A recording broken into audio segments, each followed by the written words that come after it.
اگر کوئی شخص نماز کا انکار کرتا ہے تو وہ دائرہ اسلام سے خارج ہے، لیکن اگر کوئی سستی کی وجہ سے نماز نہیں پڑھتا، صرف سستی کی وجہ سے نہیں پڑھتا، اللہ کا حکم جانتا ہے، اس کو کہا جائے آؤ نماز کو، تو وہ آگے سے مذاق نہیں کرتا یا نماز کا تمسخر یا استحقار نہیں کرتا، بلکہ بس اپنی سستی کی وجہ سے مسجد میں نہیں آتا۔ جو نماز کو ہلکا جانے، خفیف جانے، وہ بھی دائرہ اسلام سے خارج ہے اور کافر ہے۔ لیکن جو شخص اس کو اللہ کا حکم جانتا ہے اور اس کو پڑھنا اپنے اوپر ضروری سمجھتا ہے لیکن سستی کی وجہ سے پڑھ نہیں سکتا، تو اس کے بارے میں علماء کی آراء مختلف ہیں۔ حضرت امام اسحاق اور حضرت امام احمد رضی اللہ تعالی عنہما آپ تو فرماتے ہیں کہ ایسا شخص کافر ہے اور اس کو قتل کرنا واجب ہے۔ حضرت امام مالک کا قول ہے کہ، اور امام شافعی کا بھی یہی قول ہے، وہ بھی کہتے ہیں کہ اس کو قتل کیا جائے گا اور بطور حد قتل کیا جائے گا۔ حضرت امام اعظم امام ابو حنیفہ علیہ رحمہ آپ فرماتے ہیں کہ بے نمازی کو قتل نہیں کیا جائے گا، بلکہ اس پر تعزیر نافذ ہوگی۔ یہ حاکم وقت کی ثوابدید پر ہے کہ وہ اس پر کیا سزا دیتا ہے، اور فرمایا اس کو ساتھ قید کیا جائے گا اور توبہ کے لیے اس کو زور دیا جائے گا۔ اگر وہ توبہ کر لے تو اس کو قید سے باہر نکال لیا جائے گا، ورنہ اس کو قید رکھا جائے گا۔ صحابہ کہتے ہیں کہ ہم کسی عمل کے تارک کو کافر نہیں سمجھتے تھے سوائے نماز کے تارک کے، اور آقا کریم علیہ السلام کا ایک فرمان ہے، من ترک الصلاۃ متعمدا فقد کفر جہارا، جس نے جان بوجھ کے نماز چھوڑی اس نے اعلانیہ کفر کیا۔ امام اعظم امام ابو حنیفہ علیہ رحمہ وہ فرماتے ہیں کہ یہ حدیث محل ترہیب میں ہے، گویا اس نے کافروں والا کام کیا، اس لیے آپ یہ فتویٰ دیتے ہیں کہ اس کو قید کیا جائے گا اور نماز کی پابندی کا زور دیا جائے گا، اور وہ توبہ کرے تو اس کو چھوڑ دیا جائے گا۔ لیکن باقی ائمہ بعض کہتے ہیں اس کو حداً قتل کیا جائے، اور امام اسحاق اور امام احمد کہتے ہیں اس کو قتل کرنا واجب ہے۔ تو بے نمازی جو اللہ کے حکم کی پابندی سستی کی وجہ سے نہیں کرتا، یہ اس کے لیے حکم ہے۔ جو شخص تحقیر کرتا ہے نماز کی، ہلکا جانتا ہے، تمسخر اڑاتا ہے یا اس کا انکار کرتا ہے، تو اس کے بارے میں علماء کے اندر کوئی اختلاف نہیں ہے، وہ ائمہ اربعہ کے نزدیک کافر ہے، دائرہ اسلام سے خارج ہے، مرتد ہے۔ لیکن سستی کی وجہ سے نماز نہ پڑھنے والا، اس کے بارے میں علماء کا یہ موقف ہے۔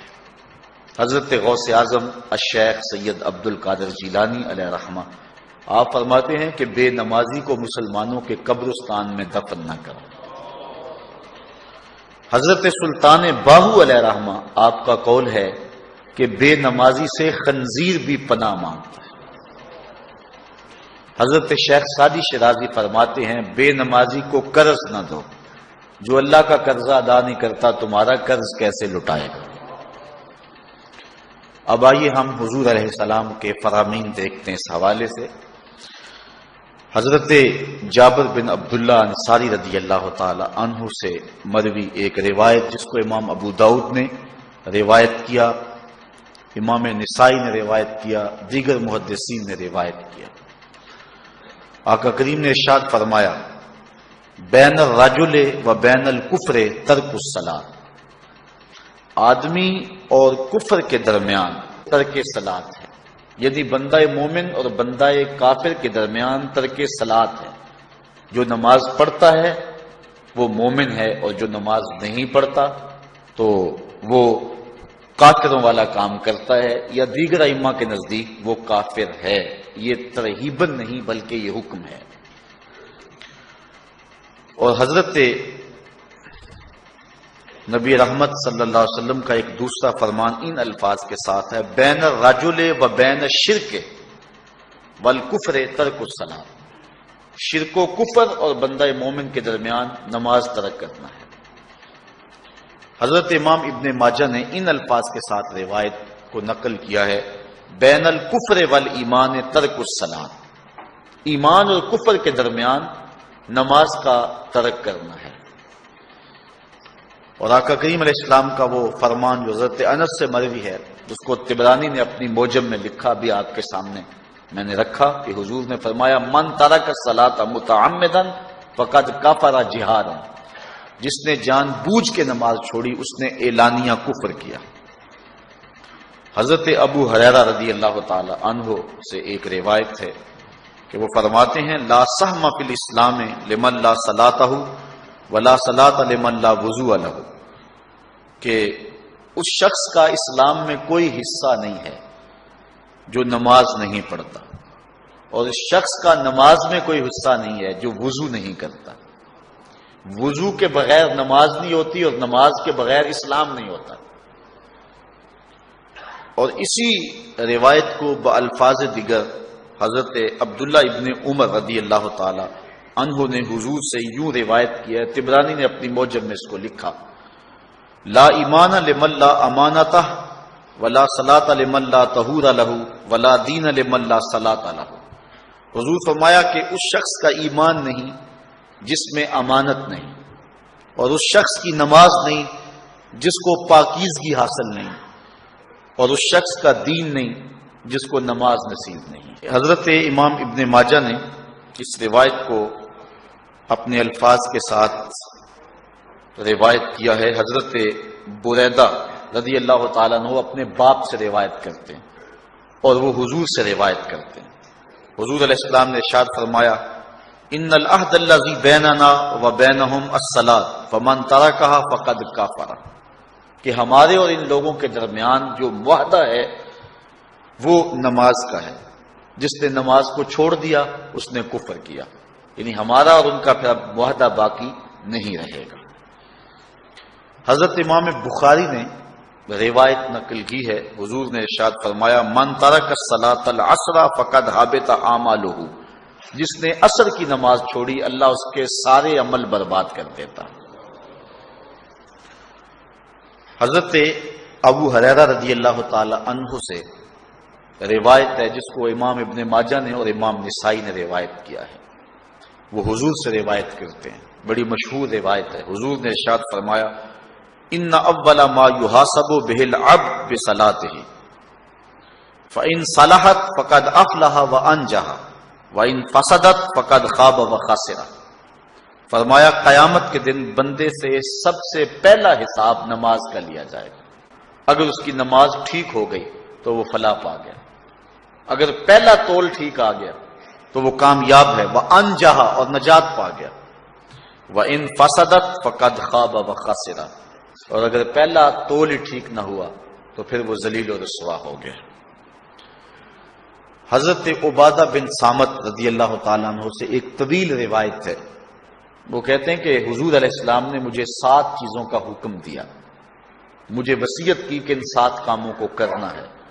ان کے اندر جو دوسری چیز تھی وہ حضور نے یہ ارشاد فرمائی، وَلَا تَتْرُكُوا الصَّلَاةَ مُتَعَمِّدِينَ فَمَن تَرَكَهَا مُتَعَمِّدًا فَقَدْ خَرَجَ مِنَ الْمِلَّةِ، کہ جان بوجھ کے کبھی نماز نہ چھوڑنا، جس نے نماز چھوڑی وہ ملت اسلامیہ سے نکل گیا۔ اور حضرت معاذ بن جبل رضی اللہ تعالی عنہ سے بھی ایک طویل روایت ہے کہ حضور نبی رحمت صلی اللہ علیہ وسلم نے ان کو 10 وصیتیں کی تھیں حصول برکت کے لیے۔ یہ ساری حدیث میں آپ کے سامنے رکھ دیتا ہوں۔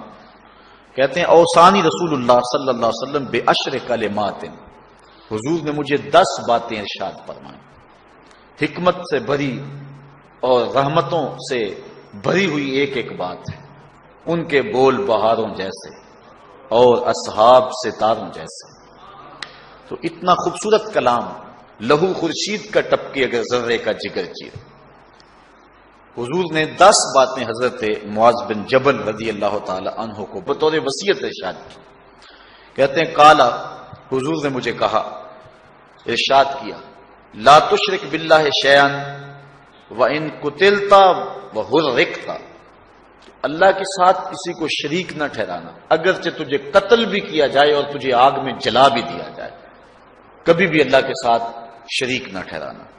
دوسری بات حضور نے مجھے یہ ارشاد فرمائی، ولا تاس والدیک وان امراک ان تخرج من اہلک ومالک، کہ اپنے والدین کی کبھی نافرمانی نہ کرنا، اگرچہ تجھے حکم دیں کہ اپنے مال کو اور اپنے بچوں کو لے کے گھر سے نکل جا، تو کہا یہ کر لینا، نکل جانا، لیکن والدین کی نافرمانی نہ کرنا. تیسری بات حضور نے ارشاد فرمائی، ولا تترکن صلاۃ مکتوبا متعمدا فإن من ترک صلاۃ مکتوبۃ متعمدا فقد برئت منہ ذمۃ اللہ. فرمایا اے معاذ بن جبل، فرض نماز جان بوجھ کر کبھی بھی نہ چھوڑنا، زندگی میں کبھی نہ ہو کہ تجھ سے فرض نماز چھوٹے، اس لیے کہ جس نے فرض نماز جان بوجھ کے چھوڑ دی، اللہ اور اس کے رسول نے اس سے اپنا ذمہ اٹھا لیا. اب وہ جدھر مرضی جائے، اللہ نے جو ذمہ لیا ہوا ہے مومن کا، اللہ اٹھا لیتا ہے. چوتھی چیز حضور نے جو ارشاد فرمائی، ولا تشربن خمرا فإنہ راس کل فاحشۃ. اے معاذ بن جبل، زندگی میں کبھی بھی شراب نہ پینا، ہر بے حیائی کی جڑ ہے اور بنیاد ہے شراب. پانچویں چیز کہتے ہیں حضور نے جو مجھے ارشاد فرمائی وہ یہ تھی، وَإِيَّاكَ وَالْمَعْصِيَةَ فَإِنَّ بِالْمَعْصِيَةِ حَلَّ سَخَطُ اللَّهِ. کہا کبھی اللہ کی نافرمانی نہ کرنا، اللہ کی نافرمانی سے اللہ کی ناراضگی مول لینے والی بات ہے. اللہ تعالیٰ کی معصیت سے اس کی ناراضگی جائز ہو جاتی ہے، حلال ہو جاتی ہے. اور چھٹی چیز کہتے ہیں حضور نے یوں ارشاد فرمائی، وَإِيَّاكَ وَالْفِرَارَ مِنَ الزَّحْفِ وَإِنْ هَلَكَ النَّاسِ. کہا جب محاذ پہ ڈٹا ہونا تو کبھی پیٹھ نہ پھیرنا، اگرچہ لاشیں جو ہیں وہ گر رہی ہوں اور لوگ ہلاک ہو رہے ہوں، سارے لشکر کے ہلاک ہو جانے کا ڈر بھی ہو، لیکن کہا معاذ بن جبل میں تمہیں وصیت کرتا ہوں کبھی پیٹھ پھیر کے بھاگنا نہیں ہے. حضور نے کہتے ہیں مجھے جو ساتویں چیز ارشاد فرمائی وہ یہ تھی، وَإِنْ أَصَابَ النَّاسَ مَوْتٌ فَاصْبُتْ. اگر تو کسی ایسے علاقے میں رہتا ہو جہاں موت آ جائے، کوئی بیماری آ جائے موت والی، تو علاقہ چھوڑ کے بھاگنا نہ، وہیں رہنا. تیری قسمت میں زندگی ہوئی، تجھے کوئی موت دے نہیں سکتا، اور اگر موت تیرے لیے لکھی گئی ہے تو جہاں مرضی چلا جائے تو موت سے بچ نہیں سکتا.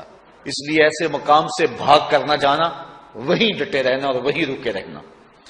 آٹھویں چیز کہتے ہیں حضور نے مجھے ارشاد فرمائی، وَأَنفِقْ عَلَىٰ أَهْلِكَ مِنْ طَوْلِكَ. کہا اللہ نے تجھے جو وسعت دی ہے، تجھے جو مال دیا ہے، اس کو اپنی اولاد پر کھل کے خرچ کرنا، اپنی اولاد سے بخل نہ کرنا، اولاد کے معاملے کے اندر جہاں ان کی ضرورت ہو اس کو کھل کے پورا کرنا ہے. اور حضور نے نویں بات جو ارشاد فرمائی وہ یہ تھی، وَلَا تَرْفَعْ عَنْهُمْ عَصَاكَ أَدَبًا. اپنی اولاد کو ادب سکھانے کے لیے ڈنڈا نہ چھوڑنا، عصا ہمیشہ لٹکا کے رکھنا، کوڑا باندھ کے رکھنا. اور 10ویں چیز کہتے ہیں حضور نے جو مجھے ارشاد فرمائی، وَأَخْفِهِمْ فِي اللَّهِ. اپنی اولاد کے دل میں اللہ کا خوف ڈالتے رہنا، اللہ کا ڈر پیدا کرنا اپنی اولاد کے اندر. تو نے اپنی اولاد کو یونیورسٹیوں اور کالجوں تک پہنچایا، بیرون ملک سے بھی تعلیم دلوائی، لیکن اللہ کا خوف نہ سکھایا. اللہ کا خوف سکھانا اپنی اولاد کو، ایسے لوگوں کی صحبت میں بٹھانا جن کی صحبت میں بیٹھ کر اللہ کا خوف پیدا ہو جائے. ان کو ایسی کتابیں لا کے دینا کہ جن سے خشیت الہی ان کے سینے میں پیدا ہو. اگر تو نے سب کچھ دے دیا، عالی نسب بنگلے دے دی اپنی اولاد کو، تو نے جو ہے وہ بہت اچھی تعلیم دلوا دی اپنی اولاد کو، دنیاوی سوسائٹی کے اندر ان کا وقار بہت بلند ہو گیا، تو نے سب کچھ دے دیا اپنی اولاد کو، اللہ کا خوف نہیں دیا تو کچھ بھی نہیں دیا. تو حضور نے جو 10ویں وصیت حضرت معاذ بن جبل کو کی وہ یہ ہے کہ انہیں اللہ سے ڈراتے رہنا، اللہ تعالیٰ کا خوف، ان کی خشیت ان کے سینے میں پیدا کرنا۔ اللہ اکبر۔ حضور کا ایک اور فرمان سنیے۔ حضور نے فرمایا کہ جو شخص نماز چھوڑتا ہے، ایک طویل حدیث ہے جس کا یہ حصہ ہے، وَقَانَ يَوْمَ الْقِيَامَةِ مَعَ قَارُونَ وَفِرْعَوْنَ وَحَامَانَ وَأُبَيِّ بْنِ خَلَفَ، جو نماز ترک کرتا ہے قیامت کے دن قارون کے ساتھ، فرعون کے ساتھ، حامان کے ساتھ اور ابی ابن خلف کے ساتھ کھڑا کر دیا جائے گا۔ جس صف میں اللہ کے دشمن کھڑے ہوئے ہوں گے، بے نمازی کو بھی اس صف میں کھڑا کر دیا جائے گا۔ کتنی رسوائی ہے، کتنی ذلت ہے۔ کوئی بندہ یہ گوارا کرتا ہے کہ مجھے اس صف میں کھڑا کر دیا جائے جس میں دشمنان خدا کھڑے ہوں، دشمنان رسول کھڑے ہوں؟ میری کوئی بہن، میری کوئی بیٹی کیا یہ گوارا کر سکتی ہے کہ اس کو حضور پہ کانٹے پھینکنے والی ام جلیل کے ساتھ کھڑا کر دیا جائے؟ اس کو حضور کو اذیت دینے والی عورتوں کے ساتھ کھڑا کر دیا جائے؟ نہ میری کوئی بہن اور نہ کوئی میری ماں اس بات کو گوارا کرتی۔ تو جب ہم یہ گوارا نہیں کرتے تو پھر ہمیں عزم کرنا چاہیے کہ آج کے بعد نماز نہیں چھوڑنی ہے۔ میں نے کسی جگہ پہ یہ بات بیان کی اور ساری گفتگو اسی عنوان سے ہوئی، کچھ ماحول ایسا بنا ہوا تھا۔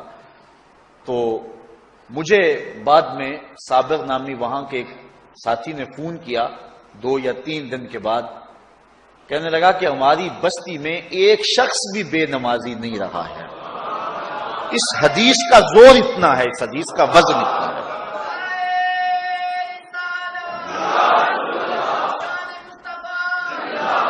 تو کوئی شخص یہ گوارا کرتا ہے کہ مجھے دشمنان خدا کی صف میں کھڑا کر دیا جائے، جن دشمنوں کے چہروں پہ تالکول ملی ہوئی ہوگی اور ان پر لعنتیں برس رہی ہوں گی، اور دنیا کے اوپر سب سے رسوائی زیادہ ان لوگوں کو ہوگی، تو کوئی شخص بھی یہ گوارا نہیں کرتا۔ ہم تو ان کے سائے سے بھی بچنا چاہتے ہیں۔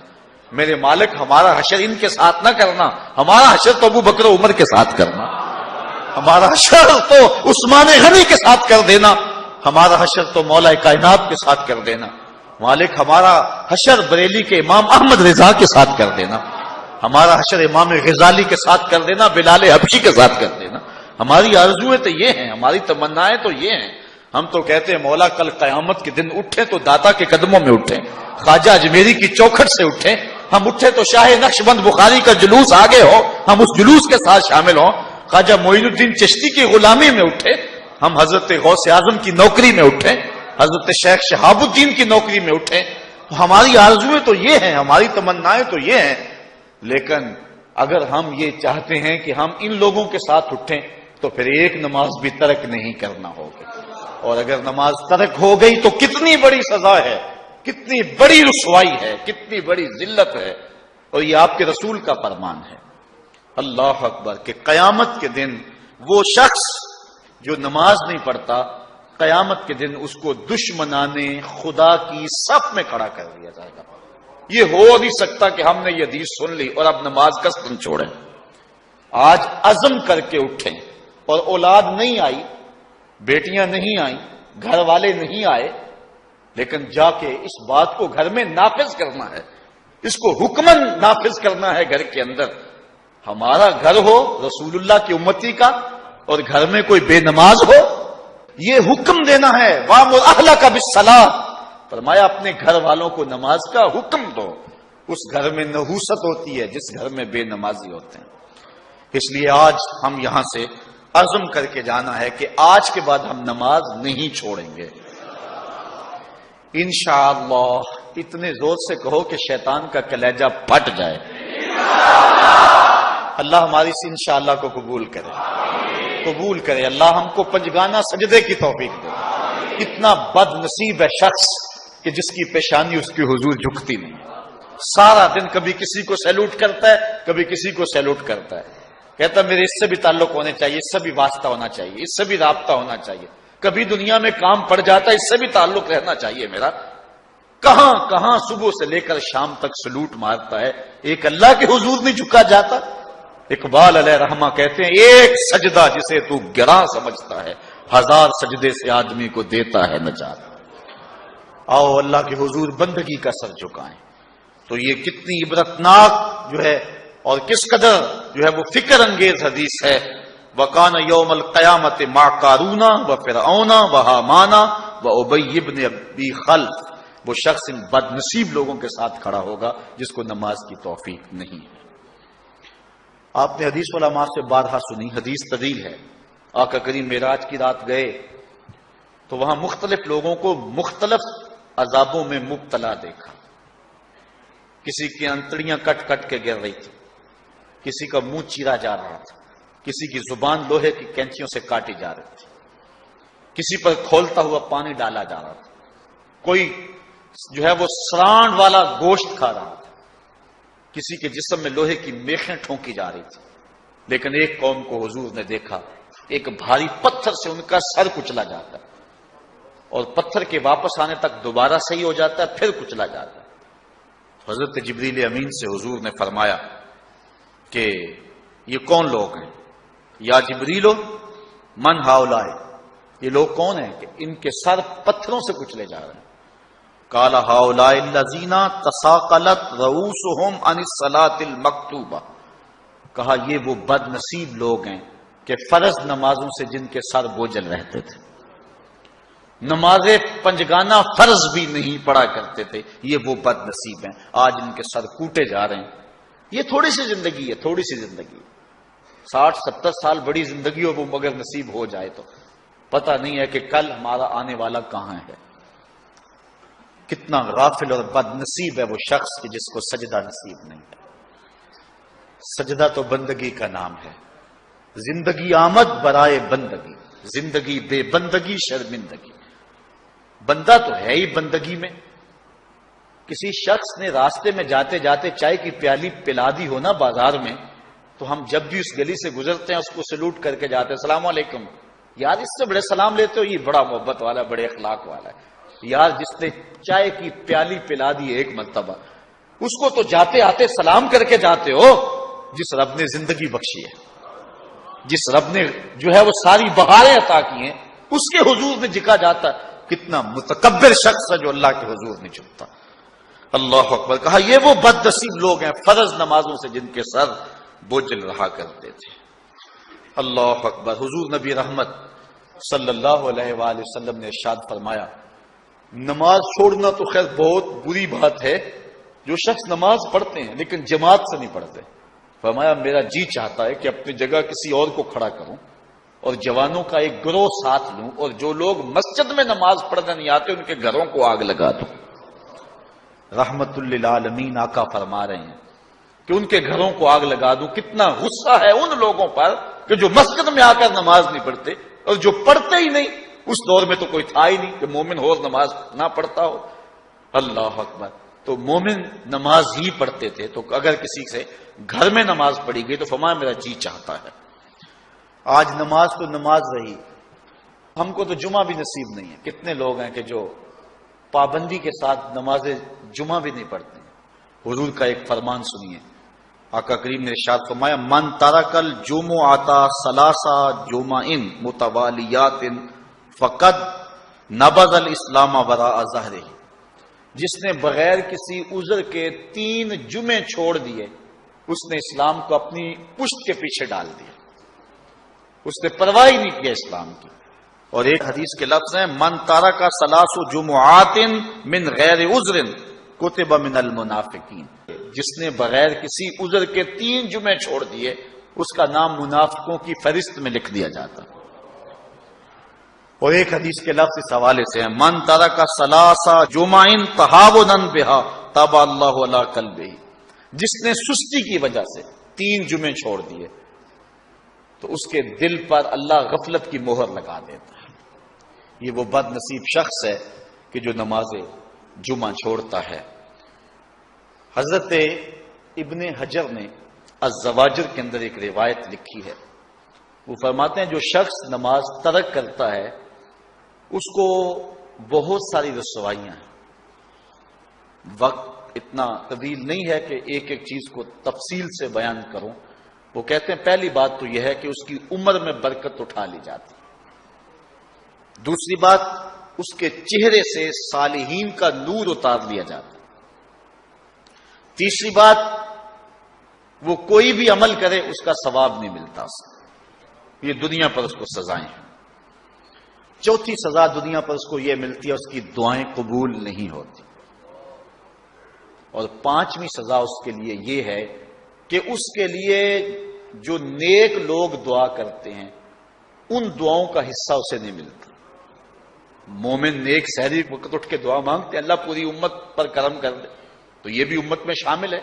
دعا اللہ والے کی تو قبول ہوئی، لیکن اس کا حصہ نکال دیا گیا، اس کا حصہ نیک لوگوں کی دعاؤں سے نکال دیا گیا۔ اور جب وہ مرنے لگتا ہے، نزا کے وقت تین اس کو سزائیں ملتی ہیں۔ ایک تو بھوکا مرتا ہے، دوسرا پیاسا مرتا ہے، تیسرا ذلیل ہو کے مرتا ہے۔ اور قبر کے اندر اس کو تین سزائیں ہیں۔ حضرت امام ابن حجر کہتے ہیں ایک تو اس کی قبر تنگ کر دی جائے گی، حتیٰ کہ ادھر والی پسلیاں ادھر اور ادھر والی پسلیاں ادھر۔ دوسرا، اس کی قبر میں آگ ڈالی جائے گی، جو اللہ کے حضور نہیں جھکتا اس کی قبر اس لائق ہے کہ اس میں آگ ڈالی جائے۔ اور تیسری، اس کے اوپر ایک اژدہا مسلط کر دیا جائے گا جس کا نام ہے شجاع الاقرع، اور جب وہ ڈنگ مارے گا تو 70 گز تک وہ شخص زمین میں دنس جائے گا، اور وہ مسلسل یہ ڈنگ مارتا رہے گا۔ اور کہا کہ تین سزائیں اس کو حشر میں پہنچیں گی۔ ایک تو اس کا حساب سختی سے لیا جائے گا، اور جس کا حساب سختی سے لیا گیا وہ بچ پائے گا؟ حساب سے بچے گا وہ جس سے اللہ صرف نظر کرے گا۔ اللہ اکبر۔ ایک تو اس کا حساب سختی سے لیا جائے گا، دوسرا اللہ تعالی جل شانہ اپنے قہر و غضب کا اس پہ اظہار کرے گا، اور تیسری اس کو سزا یہ دی جائے گی کہ اس کو جہنم میں ڈال دیا جائے گا۔ ساتھیاؤ، میں اور آپ آج کی اس بزم میں یہ پختہ عزم کر کے اٹھیں کہ آج ہم خود بھی اور اپنی اولاد کو بھی، اپنے دوستوں کو بھی، میرے والد گرامی فرمایا کرتے تھے جس سے دوستی ہونا اس کی انگلی پکڑ کے دین کی راہ پہ لے آؤ، یہ دوستی کا حق ہے۔ اس کے لیے آپ بہت کچھ کرتے ہیں، لیکن اگر اس کو دین نہیں دیا تو کچھ بھی نہیں دیا۔ کوشش کرو میرا دوست ہو اور جہنم میں جائے۔ والدین بچے کے مستقبل کے لیے کتنی کوشش کرتے ہیں، لاکھوں روپیہ لگاتے ہیں مستقبل ٹھیک ہو جائے، کرتے ہیں کہ نہیں کرتے؟ یونیورسٹیوں کے اندر، کالجوں کے اندر کتنی بھاری فیسیں بھرتے ہیں۔ کیوں اتنا کچھ کیوں کر رہے ہو؟ میں نے دیکھا بوڑھا باپ اپنی کمر پہ بوریاں لاد کے مزدوری کرتا ہے، مائیں اپنا زیور بیچ رہی ہیں کہ اولاد پڑ جائے۔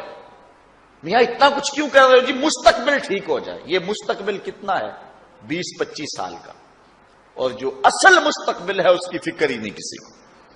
اصل مستقبل تو وہ ہے۔ اللہ اکبر۔ بیرون ملک جائے بیٹا تو ماں کہتی ہے بس دعا کرو کہ میرا بیٹا خیریت سے پہنچ جائے۔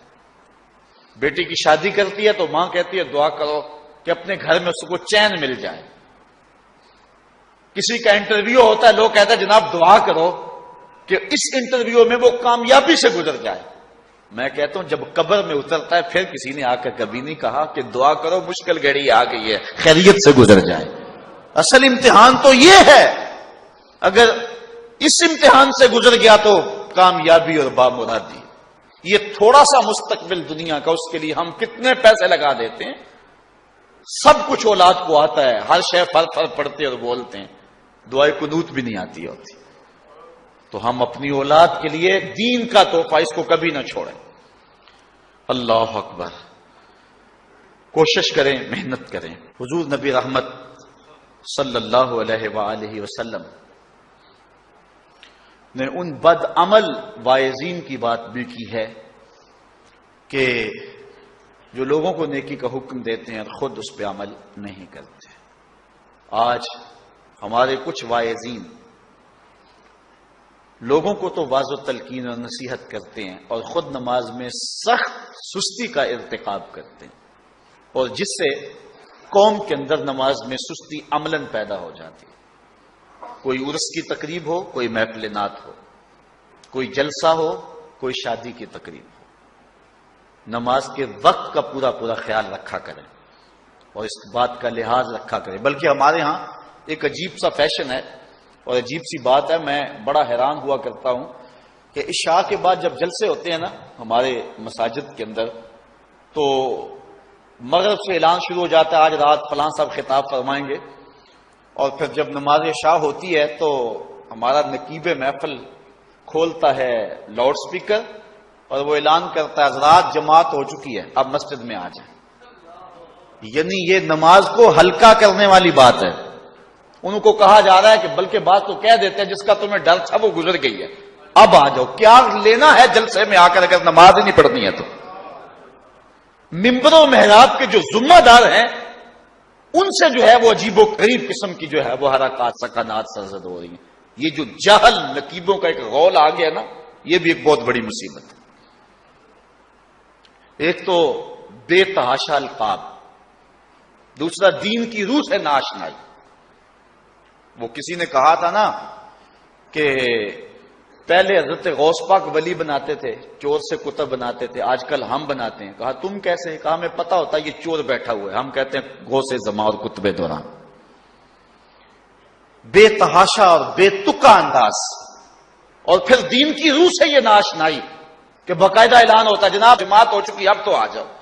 تو کیا کرتا ہے ساری رات جاگ کے اگر عشاء کی نماز ہی نہیں پڑھی تو نماز کو ہلکا کیا گیا ہے۔ اسی طرح جلسہ لمبا ہو رہا ہے اور نماز کا وقت سکڑ رہا ہے۔ ان چیزوں کا التزام کرنا ہے، ہم نے کوشش کرنی ہے۔ اور یہ بھی ایک مصیبت ہے کہ دربار بڑا اونچا ہے اور مسجد کے اندر جانوروں کی بینٹیں پڑی ہوئی ہیں۔ حیثیت تو مسجد کی ہے، دربار کی تو ثانوی حیثیت ہے۔ دربار پہ 3 کروڑ روپیہ لگا ہوا ہے اور مسجد میں چٹائیاں بھی موجود نہیں ہیں۔ اپنے بھی خفا مجھ سے ہیں بیگانے بھی ناخوش، کہ زہر حلاحل کو کبھی کہہ نہ سکا کند، بات وہی کہتا ہوں سمجھتا ہوں جسے حق، نہ ابلہ مسجد ہوں نہ تہذیب کا پرزہ۔ ہم نے ان چیزوں کو دیکھنا ہے۔ اچھا، بعض والدین کی ایک سستی ہے، وہ آتے جناب تعویذ کر دو، ہماری اولاد نماز نہیں پڑھتی، بچے نماز نہیں پڑھتے، اور کہتے جی ہماری تو چلو گزر گئی، ہم تو نہیں پڑھتے، یہ تو پڑھیں۔ میں کہتا ہوں یہ کیوں پڑھیں جب تم نہیں پڑھتے؟ الولد سر لابیہ، بیٹا باپ کا راز ہوتا ہے۔ تم مجھ سے تعویذ لینے آگے ہو، گھر میں مصلی بچھا کے سجدہ کرو، تمہاری اولاد بھی تمہارے تتبع میں سجدہ کرنے کی عادت ڈال۔ حضور میں بچے 7 سال کے ہوں تو انہیں مسجد میں لے جاؤ، 10 سال کے نہیں پڑھتے تو ان کو مار کے پڑھاؤ۔ اب اولاد ہوگی جوان، خود کبھی سجدہ کیا نہیں، اب کہتے ہیں شاید تعویذ سے کم چل جائے گا۔ جو تعویذ اللہ کے رسول نے تمہیں دیا تھا کہ 7 سال کے ہوں تو پکڑ کے انگلی مسجد کا راستہ دکھاؤ، 10 سال کے ہو جائیں تو مار کے پڑھاؤ، ان کے سینے میں اللہ کا خوف داخل کرو، ان کو قرآن کی تلاوت سکھاؤ۔ علموا اولادکم 3 خصال، اپنی اولاد کو 3 چیزیں سکھاؤ۔ حب نبیکم، ایک اپنے نبی کا پیار سکھاؤ، وحب اہل بیت ہی، رسول اللہ کے اہل بیت کا پیار سکھاؤ، وتلاوت القرآن، اور قرآن کا پڑھنا سکھاؤ۔ چھین لو سیڑیاں ان کے ہاتھوں سے گانے والی، چھین لو ان کے ہاتھوں سے جو ہے وہ ناول، اور ان کے ہاتھ میں قرآن دے دو۔ کتنے خوش نصیب دن تھے، گلیوں سے گزرتے تھے، گھروں سے قرآن کے پڑھنے کی آواز آتی تھی۔ آج پاپ میوزک کی صدائیں تو آتی ہیں، آج قرآن کی آوازیں نہیں آتی۔ تو یہ عجیب ہے جی، ہم نہیں پڑھتے یہ تو پڑھے۔ میں کہتا ہوں یہ کیوں پڑھیں جب تم نہیں پڑھتے ہو؟ تمہارے اوپر کیا اب فرض ساقط ہو چکا ہے بڑھاپے کی وجہ سے؟ تم بوڑھے ہو کے نہیں پڑھتے ہو، تمہاری اولاد تم چاہتے ہو جوانی میں پڑھ لے؟ تم خود اللہ کے حضور سجدہ کرو، اور پھر دیکھنا تمہارے تتبع میں، تمہاری اتباع میں تمہاری اولاد بھی تمہاری پیچھے پیچھے ہو۔ اللہ اکبر۔ صاحب اس عنوان سے کہنے کے لیے بہت کچھ ہے۔ اللہ تعالیٰ جل شانہ اپنی رحمتیں عطا فرمائے۔ اعلی حضرت سے 2 لوگوں نے فتویٰ پوچھا۔ بریلی کا ایک محلہ ہے، محلہ ذخیرہ، اس میں ہادی حسن اور قرب محمد نامی لوگوں نے تنظیم بنائی نماز کی دعوت کے لیے۔ کچھ لوگ ان کی بات کو نہ سنتے، اعلی حضرت سے استفتاء کیا، فتاوی رضویہ کے اندر موجود ہے کہ ہم نماز کی دعوت دیتے ہیں، کچھ لوگ اس کے باوجود نہیں آتے، تو حکم شرعی کیا ہے؟ تو اعلی حضرت فرماتے ہیں کہ پہلے تو نرمی سے انہیں سمجھائیں، آؤ نماز کی طرف۔ نہیں مانتے، مؤثر لوگ ڈالیں جو ان کو کہیں۔ یہ تھے ہمارے کرنے والے کام، ہم کن جھگڑوں میں پڑے ہوئے۔ مؤثر معاشرے کے لوگ تلاش کریں اور ان کو سمجھائیں، جن کی وہ مانتے ہیں، ٹالتے نہیں۔ ان سے سمجھائیں ان کو. آپ فرماتے ہیں اگر ان کے سمجھانے سے بھی نہیں سمجھتے تو فرمایا فتویٰ پھر یہ ہے ان سے بائیکاٹ کر دیں, ان سے ترک کلام کر دیں, ان سے گفتگو چھوڑ دیں. ہم نے تو کبھی بیٹوں سے نہیں چھوڑی گفتگو. بیوی بے نماز ہو ہم ہر شے بیوی سے منوا لیتے ہیں. کبھی کہا تیرے ہاتھ کی پکی روٹی نہیں کھاؤں گا اگر تو نماز نہیں پڑھتی.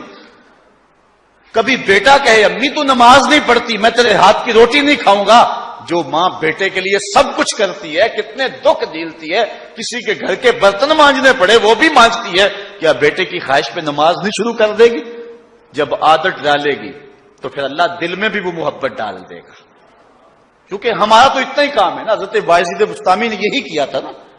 حضرت بایزید بسطامی علیہ رحمہ بسطام کے لوگوں کی تربیت کر رہے ہیں. کسی محلے کے کونے میں آ کر ایک فاحشہ عورت بیٹھ کے لوگوں کا دین ایمان اجاڑنے لگی. کسی نے کہا بایزید تیرا شہر لٹ رہا ہے, جس کو تو اشکوں سے سیراب کیا تھا اور سجدہ ہائے سحرگاہی سے جس شہر کو نور بخشا تھا, تیرا شہر لٹ رہا ہے. کہا کیا ماجرا ہوا؟ لوگوں نے کہانی سنائی. بایزید بسطامی صبح مصلی اٹھایا اور جا کے اس فاحشہ عورت کے دروازے پہ مصلی بچھا لیا. اب جو بھی گاہک آتا بایزید بسطامی کو بیٹھا ہوا دیکھ کے راستہ بدل لیتا. اس نے انتظار کیا, رات کے اندھیرے گہرے ہو گئے, آج کوئی گاہک ہی نہیں آیا. اس نے کھڑکی سے جھانک کر کے دیکھا ایک بوڑھا بابا بیٹھا ہوا ہے, ہاتھ میں تسبیح ہے, مصلی بچھایا ہوا ہے.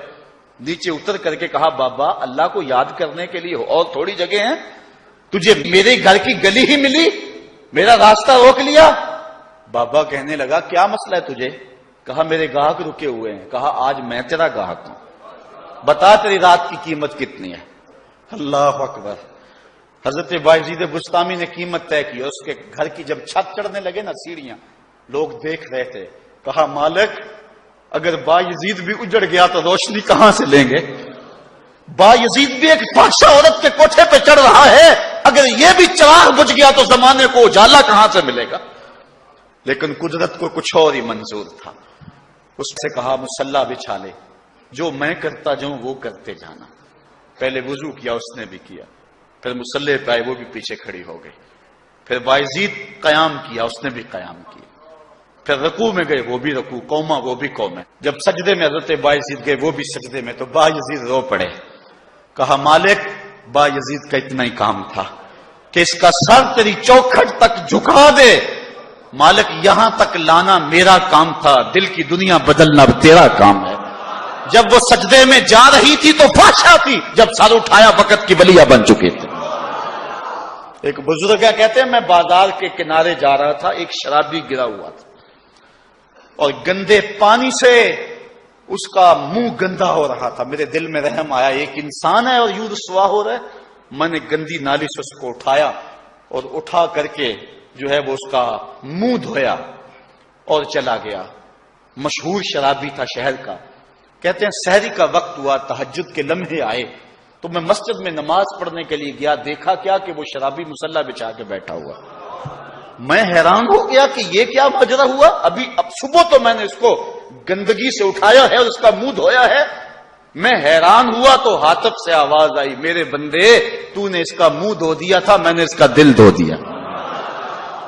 صاحبو ہم اپنا کام کریں, کوشش کریں, کھینچ کے لے آئیں کسی کو مسجد میں, اور پھر دیکھنا رب کے رنگ. وہ بڑا کریم ہے, وہ بڑا رحیم ہے. آئیے آج کی اس مجلس میں ہم یہ عزم لے کر کے جائیں. اپنے لیے میرا نہیں خیال کہ اس بڑے مجمع میں کوئی ایسا شخص اب رہے گا جو نماز چھوڑ سکے گا. انشاءاللہ نہیں چھوڑ سکے گا اللہ کی توفیق سے. یہ آپ کی آنکھوں میں تیرتے ہوئے آنسو گواہی دے رہے ہیں کہ رسول اللہ کی نگاہ بھی ہو رہی ہے اور اللہ کا کرم بھی اتر رہا ہے. میرا نہیں خیال کہ یہاں سے اٹھ کر کوئی شخص جو ہے جا کے نماز چھوڑے, لیکن اب ہم نے آگے کام